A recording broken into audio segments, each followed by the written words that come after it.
Good morning students. So last lecture के अंदर हमने ईथर उसकी बेसिक इंट्रोडक्शन देखी थी, जिसके अंदर हमने नोमेनक्लेचर और वो सब देखा था। बराबर। आज का जो हमारा लेक्चर है उसके अंदर हम लोग प्रिपरेशन ऑफ ईथर देखने वाले हैं। क्या? Preparation of ether.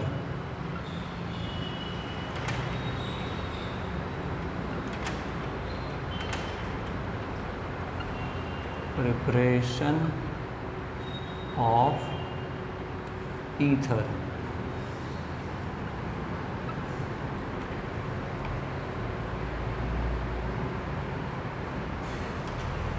Okay, so basically ether की प्रिपरेशन के लिए दो मेथड्स आपको दिया हुआ है।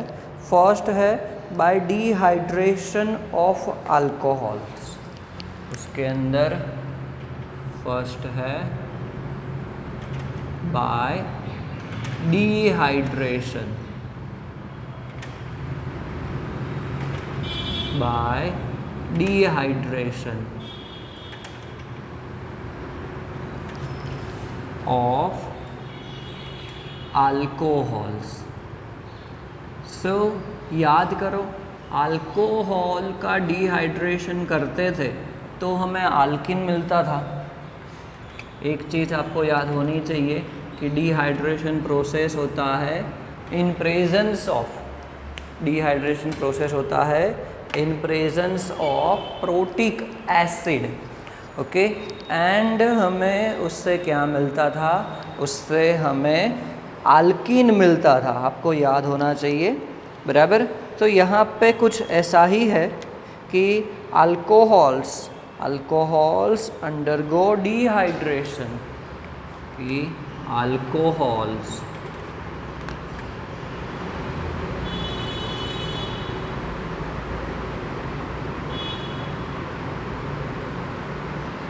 undergo dehydration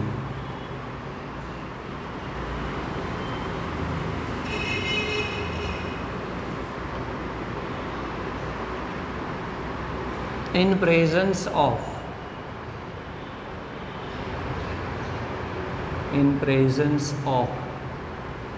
प्रोटिक एसिड के, याद करो यही था, protic acid. In presence of protic acid. Protic acid कौन से हो सकते हैं? तो H2SO4 और H3PO4, सल्फ्यूरिक एसिड और phosphoric acid. Presence of protic acids. बराबर।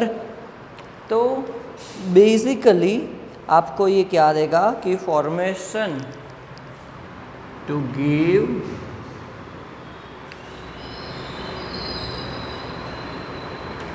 अल्किन और ईथर। आपको अल्किन मिल सकता है इसमें से, या तो फिर ईथर मिलेगा। ओके, टेम्परेचर डिपेंडेंट रिएक्शन है।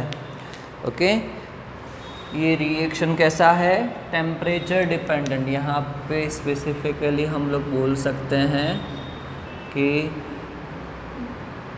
The reaction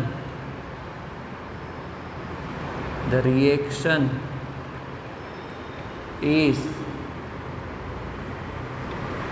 temperature dependent.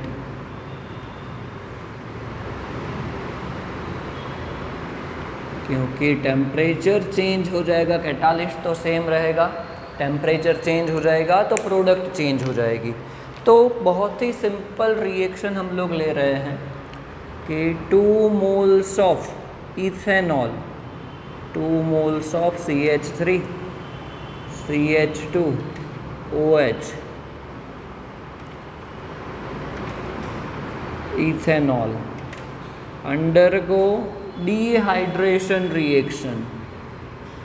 undergo dehydration reaction, in presence of H2SO4 concentrated H2SO4 at 443 Kelvin temperature. Temperature is very important.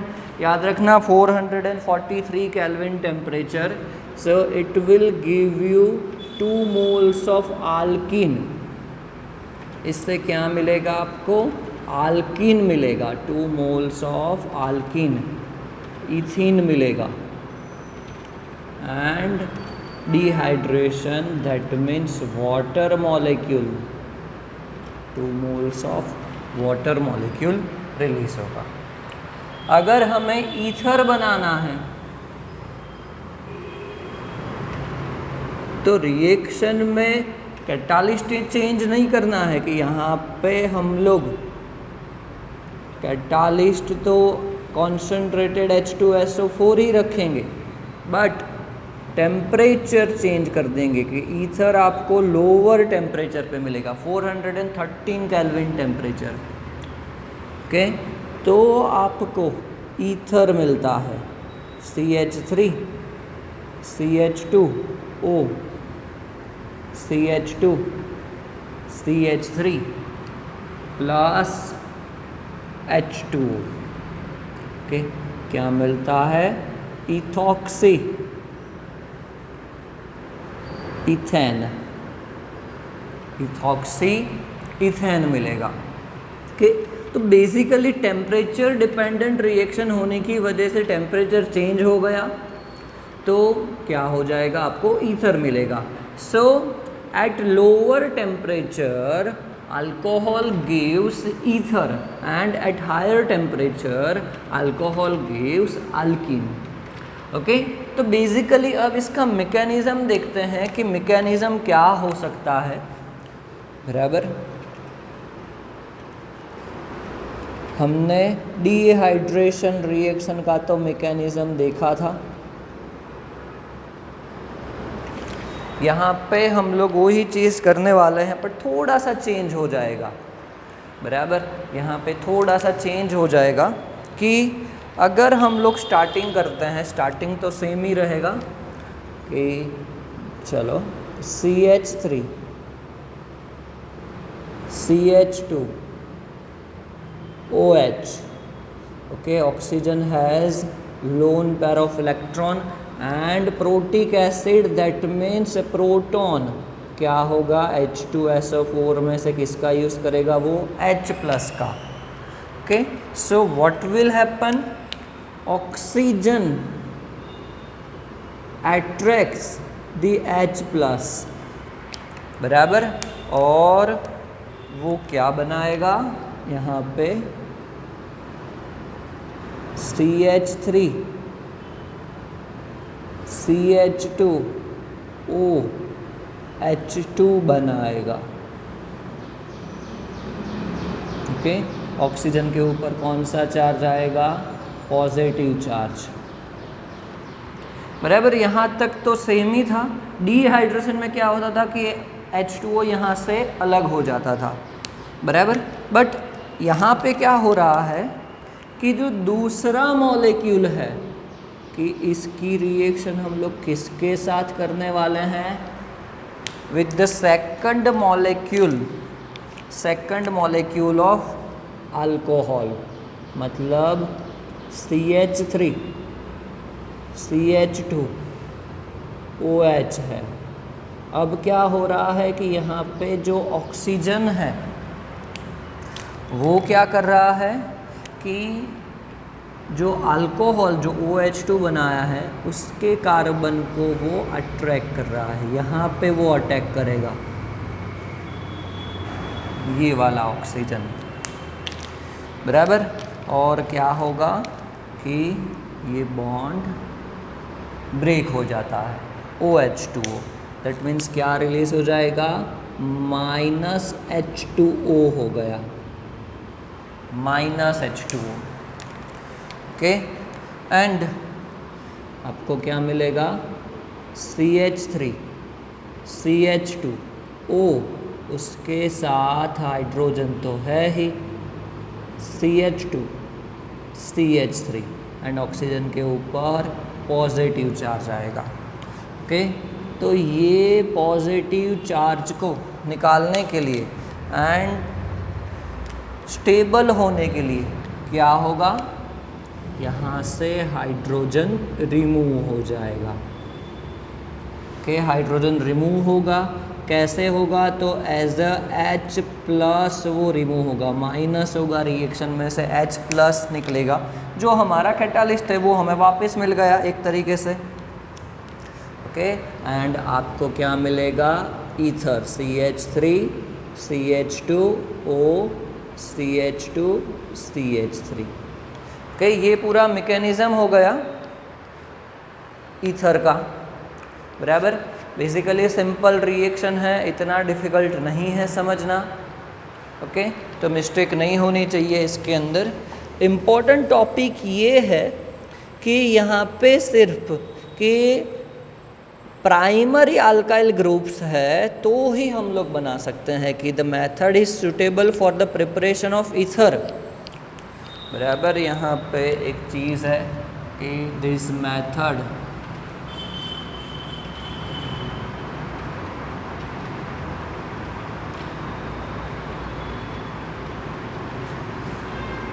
is suitable only for the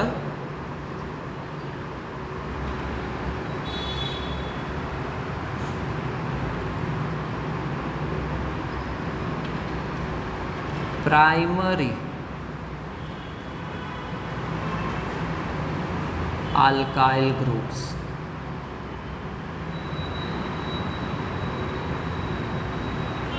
okay, primary alkyl group है, बराबर, preparation of ethers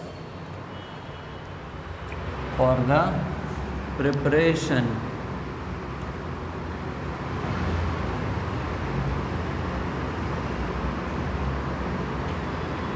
of ether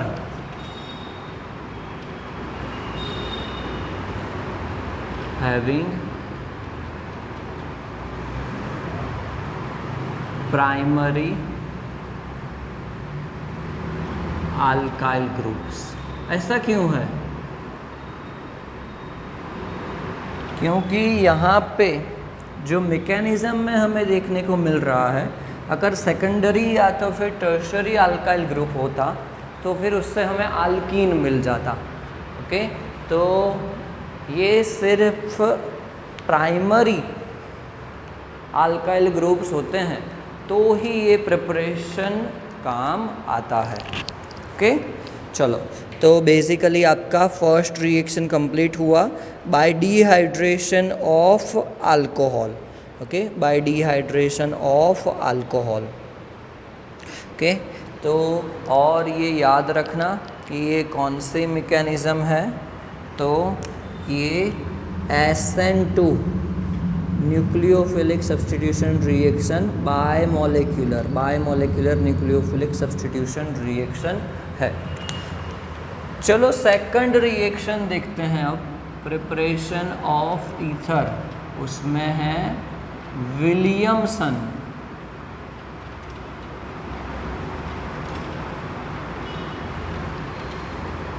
synthesis.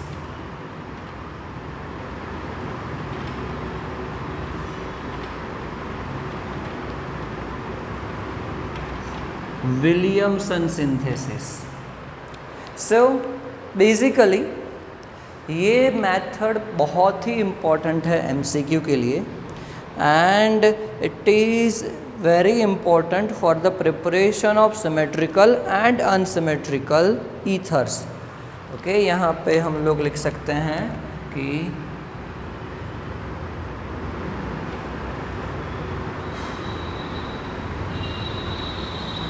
we can prepare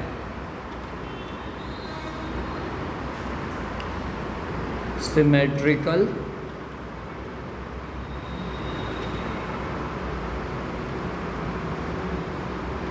and unsymmetrical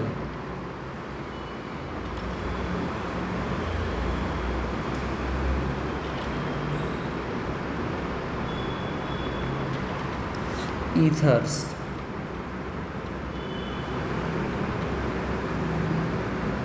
by this method। बराबर। Simple basic reaction लिखते हैं कि use करते हैं हम लोग यहाँ पे अल्काइल हैलाइड, एंड दूसरा यूज़ करते हैं मेटल अल्कोक्साइड, जहाँ पे हम लोग मेटल ले रहे हैं यहाँ पे सोडियम। ओके, कि alkyl halide and sodium alkoxide, sodium alkoxide. So it will give you what will happen. आपको पहले भी बताया हुआ है कि कभी भी ऐसा कुछ होता है तो जो सोडियम है एंड हैलोजन है, ये दोनों यहाँ से बॉन्ड ब्रेक होगा, एक बॉन्ड यहाँ से बॉन्ड ब्रेक होगा, सोडियम एंड हैलोजन एक दूसरे के साथ अटैच्ड हो जाएंगे, बराबर, एंड वो क्या बनाएंगे, NaX बनाएंगे, एंड आपको क्या मिलेगा, ROR, ओके, ईथर मिलेगा। यहाँ पे आप दोनों सेम अल्काइल ग्रुप भी रख सकते हो तो सिमेट्रिकल हो जाएगा, अगर डिफरेंट रखा है तो अनसिमेट्रिकल हो जाएगा, बराबर। आपको एग्जाम्पल खुद बनाना है, मैं यहाँ पे लिख देता हूँ, खुद ट्राई करना। बेसिक रिएक्शन ऊपर लिखा हुआ है कि चलो CH3 CH2 Cl plus CH3 O Na, okay, and second लिख रहा हूँ CH3 Cl plus CH3 O Na, okay. क्या मिलेगा, सिंपल रिएक्शन है, ऊपर जो हमने किया है वैसे ही आपको करना है, कुछ यहाँ पे डिफरेंट नहीं है, बराबर। तो बेसिकली बहुत ही सिंपल रिएक्शन है, बट एक और ड्रॉबैक है यहाँ पे, बराबर। यहाँ पे भी SN2 रिएक्शन होता है, SN2 रिएक्शन है, ये भी बोल देते हैं कि आपको याद रखना है MCQ के लिए कि विलियमसन सिंथेसिस भी क्या है, बायमोलेक्युलर न्यूक्लियोफिलिक सब्स्टिट्यूशन रिएक्शन। तो एक और चीज़ आपको याद रखनी है कि रिएक्टिविटी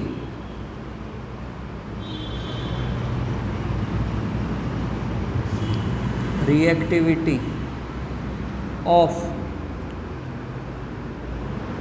अल्काइल हैलाइड, बराबर, reactivity of alkyl halide. Basically ऐसा क्यों है, क्योंकि अगर आपने मिथाइल हैलाइड लिया है, ओके, तो ये सबसे जल्दी रिएक्ट करेगा, उसके बाद primary alkyl halide, then secondary alkyl halide and tertiary. But tertiary आपको ईथर देगा नहीं। टर्शरी क्या करता है, वो अल्कीन बना देता है। याद रखना कि टर्शरी क्या करता है, तो वो अल्कीन बना देता है, इट विल फॉर्म अल्कीन। ये एक्सेप्शनल केस है कि रिएक्टिविटी में टर्शरी क्या करेगा, इस रिएक्शन में अल्कीन बना देता है, ओके। तो उसका एग्जाम्पल देखते हैं अगर हम लोग कि CH3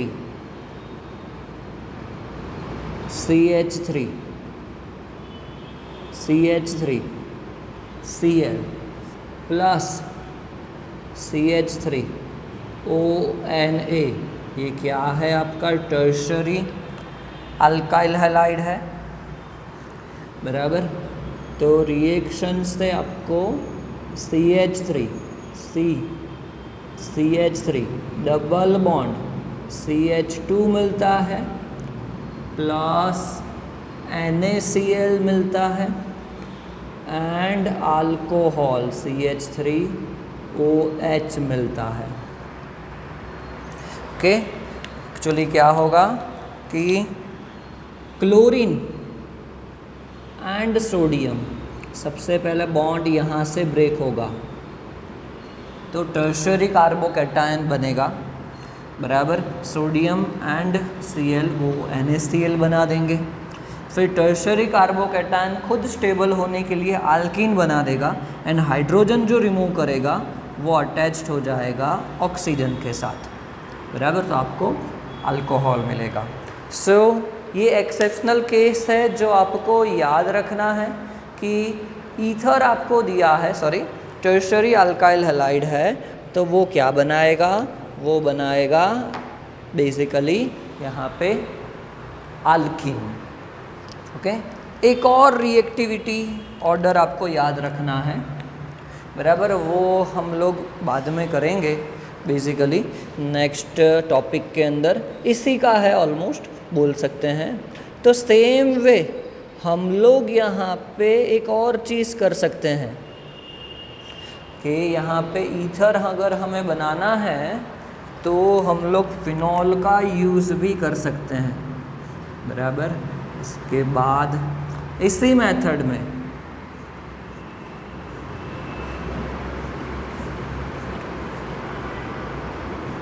बट फिनॉल का क्या करना होगा, उसकी पहले NaOH के साथ रिएक्शन करनी होगी। तो क्या मिलेगा हमें, सोडियम फिनॉक्साइड मिलेगा ONA।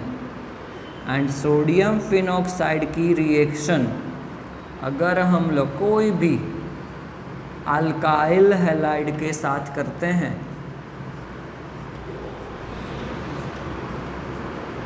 तो हमें ईथर मिलेगा, मिथॉक्सी बेंजीन के फिनॉल में से।